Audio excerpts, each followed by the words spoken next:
Setelah nama Ganjar Pranowo ditetapkan sebagai bakal calon presiden PDIP, tentu pertanyaan selanjutnya siapa pendampingnya atau cawapresnya.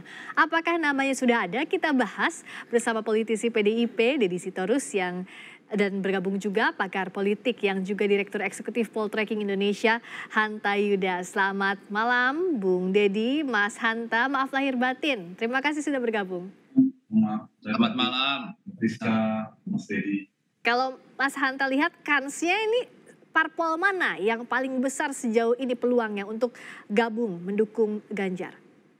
Ya, ini penurunnya bergeser ke PD Perjuangan, Rizka. Tadinya kan narasi besarnya koalisi besar yang dibangun KIP menjadi sumbu utamanya. Sekarang ketika PD Perjuangan sudah mengumumkan Ganjar, nah mereka yang memegang ini kemungkinan. Kalau kita posisikan Prabowo akan maju juga, maka KIP ini akan memendar kemana saja.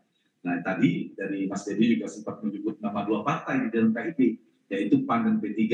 Itu yang memiliki peluang potensi yang cukup besar bergabung bersama PDI Perjuangan.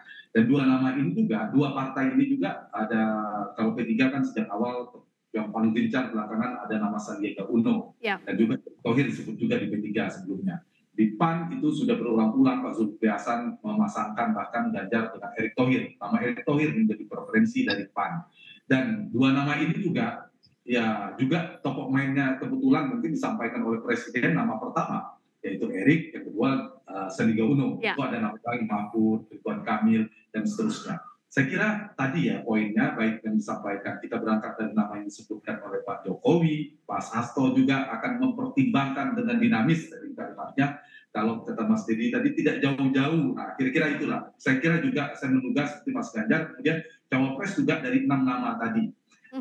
Kalau di luar Pak Prabowo ya kita memposisikan Prabowo sebagai capres, dalam konteks ini masih 3 poros, maka inilah yang mungkin yang nama-nama yang akan diprediksi dan ditimbang oleh PDI Perjuangan. Dan ini kan dinamis, di mana posisi capres-capres ini memiliki elektabilitas yang kompetitif, Rizka.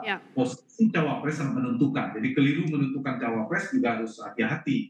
Nah, yang paling penting itu siapa kira-kira yang akan menentukan siapa cawapres ini.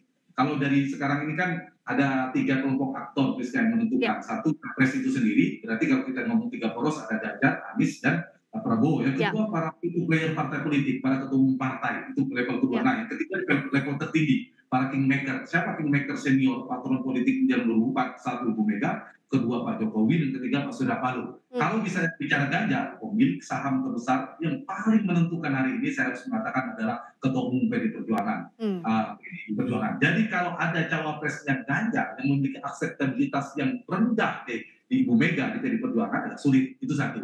Barulah level yang kedua partai-partai politik. Saya meletakkan agak beda kalau menganalisa dalam konteks Ganjar ya, karena struktur pasangan setiap partai berbeda. Kalau dari kemampuan setiap partai, setiap cawapres punya variabel tersendiri. Tadi soal kekuatan elektabilitas, nama-nama yang disebutkan oleh Pak Jokowi juga orang-orang punya elektabilitas. Nama-nama yang disebut Pak Jokowi juga orang-orang memiliki boarding pass partai. Seperti Pak Erlangga, Pak Erick Thohir, Pak Sandiaga Uno, semua punya pegangan kedekatan partai. Dan logistik, kalau logistik yang paling kuat tentu ya dua pertama yang disebut oleh Pak Jokowi yang punya irisan semuanya. Tapi lagi-lagi saya kira dinamis, semua pengambil keputusan, dan kita lihat Ibu Mega punya jam terbang yang tinggi, mengambil keputusan jaga hati-hati tapi cermat. Ya saya kira kita bisa menduga posisi cawapres juga tidak gegabah diambil oleh PDI Perjuangan seperti menentukan capres. Tentu kalau ada 2 kode atau kita baca momentum yang dibilang kebetulan, tidak yang kebetulan lah dalam politik. Misalnya Sandiaga Uno mundur dari Gerindra dan tampak merapat ke P3.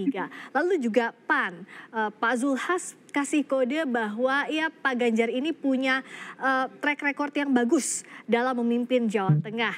Dan keputusan akhirnya diserahkan ke Pak Jokowi kalau PAN ikut Jokowi. Nah gimana Mas Hanta membaca kode ini? Apakah bisa dikatakan P3 dan PAN lah yang paling mungkin, meskipun sejauh ini kalau PAN kan sempat bergabung di koalisi kebangsaan, membentuk koalisi kebangsaan, begitu pula dengan P3 di KIB.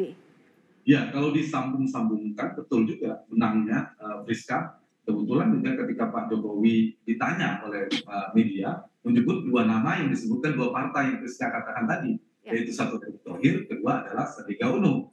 kebetulan mereka namanya itu keluar dari dua partai tadi. Ya. Nah sekarang ini kan kita bicara tadinya PDIP menentukan Ganjar, ada KIB 3 partai, Golkar, PAN, dan P3, ada Koalisi Indonesia Kebangkitan Indonesia Raya, dan ada Koalisi Perubahannya Anies. Nah sekarang KIB ini yang kemungkinan pertanyaannya KIB 3 partai ini Golkar, P3, dan PAN kemana sekarang itu? Ya. Apakah ke PDIP akan bergabung ke kalau melihat dari poros gerbongnya Pak Jokowi, ya kalau tidak ke PDIP ke Pak Prabowo. Kalau misalnya kita asumsikan Prabowo juga dengan poros kutub politik sendiri. Ya. Nah, yang paling mungkin kita bicara Golkar mungkin belum ya, karena mungkin Golkar punya posisi tawar juga karena punya kursi yang lumayan, sudah diputuskan juga oleh partainya Pak Erlangga harus maju. Maka kalau kita bicara PAN dan P3, ya 2 nama itu, kita bicara PAN dan P3 ya, bukan PDIP. PAN dan P3 preferensi atau aspirasi politiknya paling kuat di 2 nama yang disebutkan oleh Pak Jokowi juga secara utuhan. Nah, ini saya kira menjadi dinamika yang cukup kencang nanti dalam beberapa dinamika. Nah, tetapi Priska, ketika ada manuver para cawapres juga belum tentu kita anggap ini juga persiapan yang dilakukan skenario dilakukan oleh PD Perjuangan. Bisa jadi skenario masing-masing. Atau ada aktor yang menskenariokan, tapi kan tidak bisa disambungkan otomatis bahwa beberapa hari yang lalu PD Perjuangan mengumumkan Ganjar. Nah, kemudian ada juga aktor lain, aktor politik yang memanfaatkan momentum. Kalau gitu, keluar dari P3 mulai menyebutkan nama ini. Ya semua kan ingin membidik. Dia ingin membidik dari cawapresnya Ganjar, dia memanfaatkan momentum. Ingin menjadi cawapresnya Prabowo, dia memanfaatkan momentum. Tapi kalau ingin menjadi cawapres Ganjar, sekarang momentumnya dimunculkan kepada publik. Tapi Priska, jangan lupa juga politik ini kan bisa kita mengasumsikan 3, tapi bisa 4, tapi bisa juga 2. Kalau dari sisi Pak Jokowi untuk keberlanjutan pemerintahan, untuk lebih nyaman, seterusnya pasti Pak Jokowi pengennya 2 pasang yang orang beliau semua misalnya gitu. All president's men begitu ya? Ya, all the president men semua. Misalnya sekarang tentu Mas Ganjar 1 partai, Pak Prabowo juga punya kedekatan. Itu opsi paling baik.